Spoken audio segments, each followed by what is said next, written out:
Hi friends, നമ്മുടെ പുതിയൊരു വീഡിയോയിലേക്ക് എല്ലാവർക്കും സ്വാഗതം. ഇന്ന് നമ്മൾ വളരെ സ്പെഷ്യലായിട്ടുള്ള ഒരു മാങ്ങാക്കറിയാണ് തയ്യാറാക്കുന്നത്. അങ്കമാലി മാങ്ങാക്കറി. ഒരുപാട് സംസാരിച്ച് വീഡിയോ നീട്ടുന്നില്ല, നമുക്ക് വീഡിയോയിലോട്ട് പോകാം. ഈ ഒരു സൈസിലുള്ള മാങ്ങയാണ് നമ്മളിവിടെ കറി വെക്കാൻ എടുക്കുന്നത്. മാങ്ങ അരിയുമ്പോൾ പ്രത്യേകം ശ്രദ്ധിക്കണം. ഒരുപാട് കട്ടിയിൽ തൊലി ചെത്തി മാറ്റാൻ പാടില്ല. ചെറിയൊരു രീതിക്ക് തൊലി കട്ടിയിൽ നിർത്തിയിട്ടാണ് കട്ട് ചെയ്യുന്നതെങ്കിൽ നമുക്ക് മാങ്ങ പെട്ടെന്ന് വെന്തുടഞ്ഞു പോകത്തില്ല. ഇനി ഇതിലേക്ക് 2 ചെറിയ പച്ചമുളക് അരിഞ്ഞത്, ചെറിയൊരു ഇഞ്ചി കഷ്ണം കൊത്തി അരിഞ്ഞത്, ഒരു സവാളയുടെ പകുതി അരിഞ്ഞത്, ആവശ്യത്തിന് കറിവേപ്പില. നമ്മൾ കറി വെക്കാൻ ഉദ്ദേശിക്കുന്ന ചട്ടി ഏതാണോ അതിലേക്ക് ഈ ഇൻഗ്രീഡിയൻസ് എല്ലാം ഇട്ട് കൊടുക്കുക.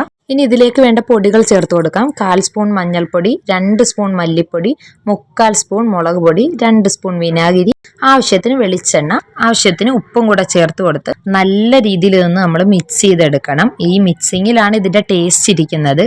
ഒരു 2 മിനിറ്റ് ഇതുപോലെ തിരുമ്മി കഴിയുമ്പോൾ തന്നെ അതിൻ്റെ ഒരു സ്മെല്ല് നല്ല രീതിയിൽ നമുക്കറിയാൻ പറ്റും. അതാണ് അതിൻ്റെ പാകം. ഇനി ഇതിലേക്ക് നമ്മൾ അരിഞ്ഞു വെച്ചിരിക്കുന്ന മാങ്ങ കൂടെ ഇട്ട് കൊടുത്ത് ഒന്ന് പുരട്ടിയെടുക്കണം.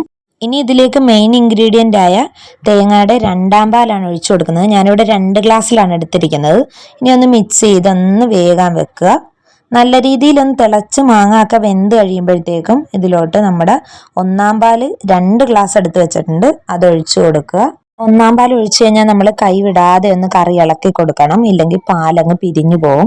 ഇനി നമുക്ക് സ്റ്റൗ ഓഫ് ചെയ്യാം. ഇനി ഇതിലേക്കുള്ള താളിപ്പിനുള്ളത് നമുക്ക് തയ്യാറാക്കാം. അതിനായിട്ടൊരു ചട്ടിയിലോട്ട് കുറച്ച് വെളിച്ചെണ്ണ ഒഴിച്ചു കൊടുത്ത് ആവശ്യത്തിന് കടുക് ഇട്ട് പൊട്ടിക്കുക. ഇനി ഇതിലേക്ക് 2 വറ്റൽമുളകാണ് ഞാൻ എടുത്തിട്ടുള്ളത്, ചെറുതായിട്ട് അരിഞ്ഞത്. അതിലേക്ക് ആവശ്യത്തിന് കറിവേപ്പിലയും കൂടെ ഒഴിച്ച് അതൊന്ന് തണുത്ത് കഴിയുമ്പോൾ ആവശ്യമെങ്കിൽ മാത്രം നമുക്ക് കുറച്ച് മുളക് പൊടി കൂടെ ഈ താളിപ്പിലോട്ട് ചേർത്ത് കൊടുക്കാം.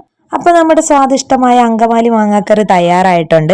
എല്ലാവരും ഇതൊന്ന് ട്രൈ ചെയ്ത് നോക്കിയിട്ട് കമന്റ് അറിയിക്കണം. ഇഷ്ടപ്പെട്ടാൽ നമ്മുടെ ചാനലിലൂടെ സബ്സ്ക്രൈബ് ചെയ്യണം. പുതിയൊരു വീഡിയോ ആയിട്ട് വരാം. അപ്പോൾ ഇത്രയേ ഉള്ളൂ. ടാറ്റാ.